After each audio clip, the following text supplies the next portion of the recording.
It was February 23, 1935. Myrtle and Mac Johns of Jacksonville climbed into their old Ford and headed to a maternity home in Fort Worth called Volunteers of America. They were invited in and taken to a large room where there were lots of little white metal cribs. After pouring their hearts out to the staff, they received some unbelievable news. He said, I've got one little girl there, and some people are supposed to pick her up this afternoon. Said, if you want to wait around and those people don't come, you can have her. As they waited, the nurse placed the little girl in Myrtle's arms. And she said, no one could have taken you out of my arms. The time passed, and Myrtle and Mac were allowed to take this 19-day-old bundle of joy home. They named her Helen Ann Johns. When she turned 3, her parents shared her story. Said, we got you because we wanted you so badly. You were chosen. You're what's called adopted, and you're so very special. And they always told me how special I was.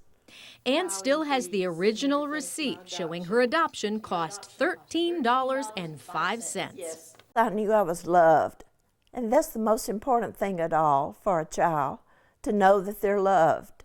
At age 17, Ann unexpectedly found her adoption certificate showing her birth mother's name, Helen Shad.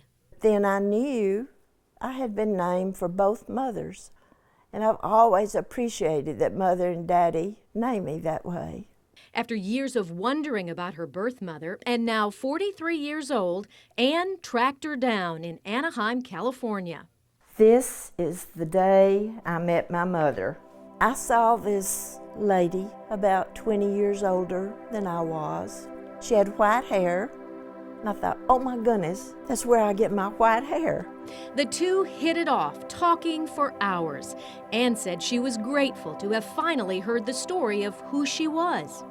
I've always been appreciative of my birth mother, that she wanted me to have a future.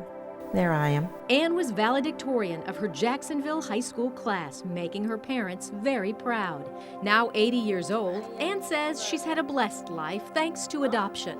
Her adoptive and biological parents have all passed away, but the memories live on in her heart, and soon on the pages of a book she's writing about her life titled Miracle of Love. They were the best parents a child could ever have.